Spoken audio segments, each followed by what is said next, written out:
There have been many revolutions over the last century, but perhaps none as significant as the longevity revolution. We are living, on average today, 34 years longer than our great-grandparents did. Think about that. That's an entire second adult lifetime that's been added to our lifespan. And yet, for the most part, our culture has not come to terms with what this means. We're still living with the old paradigm of age as an arch. That's the metaphor, the old metaphor. You're born, you peak at midlife, and decline into decrepitude. Age as pathology. But many people today, philosophers, artists, doctors, scientists, are taking a new look at what I call the third act, the last 3 decades of life. They realize that this is actually a developmental stage of life with its own significance, as different from midlife as adolescence is from childhood. And they are asking, we should all be asking, how do we use this time? How do we live it successfully? What is the appropriate new metaphor for aging? I've spent the last year researching and writing about this subject, and I have come to find that a more appropriate metaphor for aging is a staircase, the upward ascension of the human spirit, bringing us into wisdom, wholeness, and authenticity. Age not at all as pathology, age as potential. And guess what? This potential is not for the lucky few. It turns out most people over 50 feel better, are less stressed, less hostile, less anxious. We tend to see commonalities more than differences. Some of the studies even say we're happier.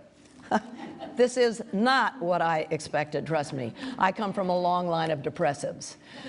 As I was approaching my late 40s, when I would wake up in the morning, my first 6 thoughts would all be negative. And I got scared. I thought, oh my gosh, I'm going to become a crotchety old lady.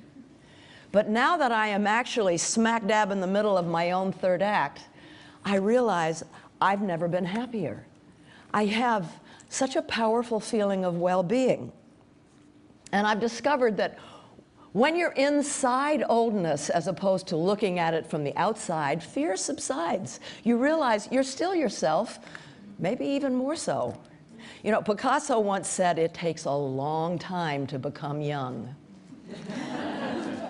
I don't want to romanticize aging. Obviously, there's no guarantee that it can be a time of fruition and growth. Some of it is a matter of luck. Some of it, obviously, is genetic. 1/3 of it, in fact, is genetic, and there isn't much we can do about that. But that means that 2/3 of how well we do in the third act, we can do something about. We're going to discuss what we can do to make these added years really successful and use them to make a difference.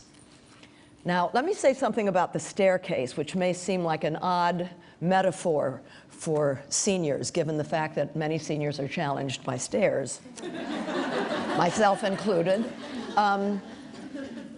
As you may know, the entire world operates on a universal law, entropy, the second law of thermodynamics. Entropy means that everything in the world, everything is in a state of decline and decay, the arch. There's only one exception to this universal law, and that is the human spirit, which can continue to evolve upwards, the staircase, bringing us into wholeness, authenticity, and wisdom. And here's an example of what I mean. This upward ascension can happen even in the face of extreme physical challenges. About 3 years ago, I read an article in the New York Times. It was about a man named Neil Selinger, 57 years old, a retired lawyer, who had joined the writers group at Sarah Lawrence, where he found his writer's voice. 2 years later, he was diagnosed with ALS, commonly known as Lou Gehrig's disease. It's a terrible disease. It's fatal. It wastes the body, but the mind remains intact. In this article, Mr. Selinger wrote the following to describe what was happening to him. And I quote, "As my muscles weakened, my writing became stronger. As I slowly lost my speech, I gained my voice. As I diminished, I grew. As I lost so much, I finally started to find myself. Neil Selinger, to me, is the embodiment of mounting the staircase in his third act.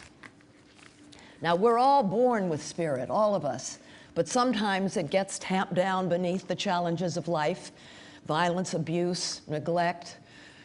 Perhaps our parents suffered from depression. Perhaps they weren't able to love us beyond how we performed in the world. Perhaps we still suffer from a psychic pain, a wound. Perhaps we feel that many of our relationships have not had closure, and so we can feel unfinished. Perhaps the task of the third act is to finish up the task of finishing ourselves. For me, it began as I was approaching my third act, my 60th birthday. How was I supposed to live it?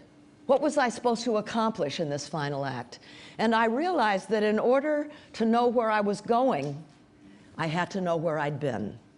And so I went back and I studied my first two acts, trying to see who I was then, who I really was, not who my parents or other people told me I was, or treated me like I was, but who was I? Who were my parents? Not as parents, but as people. Who were my grandparents? How did they treat my parents? These kinds of things. I discovered a couple of years later that this process that I had gone through is called by psychologists doing a life review. And they say it can give new significance and clarity and meaning to a person's life. You may discover, as I did, that a lot of things that you used to think were your fault, a lot of things that you used to think about yourself, really had nothing to do with you. It wasn't your fault. You're just fine. And you're able to go back and forgive them and forgive yourself. You're able to free yourself from your past. You can work to change your relationship to your past. Now, while I was writing about this, I came upon a book called Man's Search for Meaning by Viktor Frankl.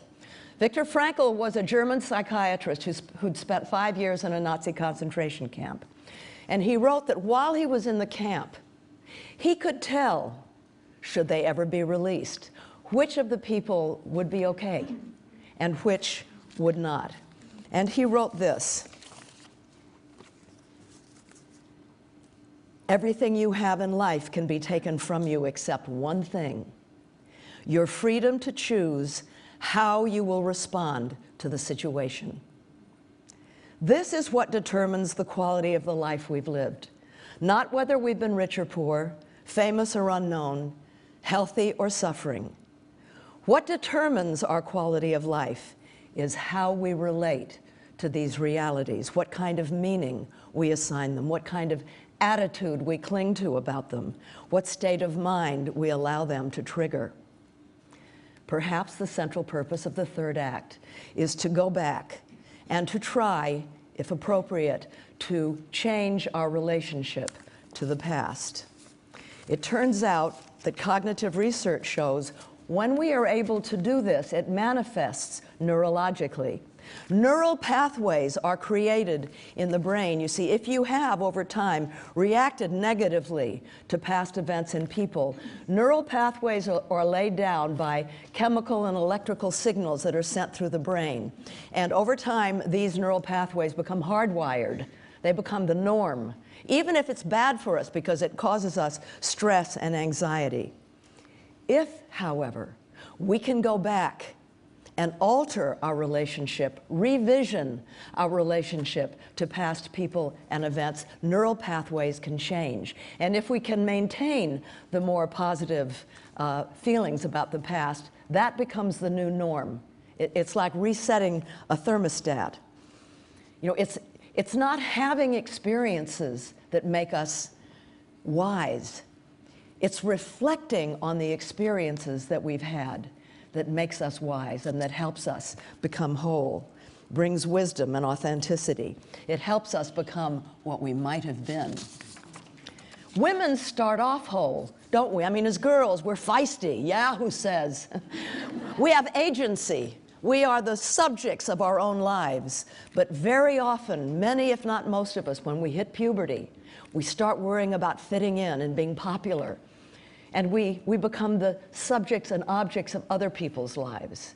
But now, in our third acts, it may be possible for us to circle back to where we started and know it for the first time. And if we can do that, it will not just be for ourselves. Older women are the largest demographic in the world. If we can go back and redefine ourselves and become whole, this will create a cultural shift in the world.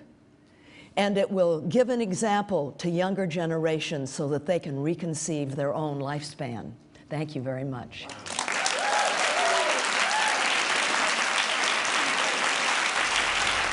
Thank you.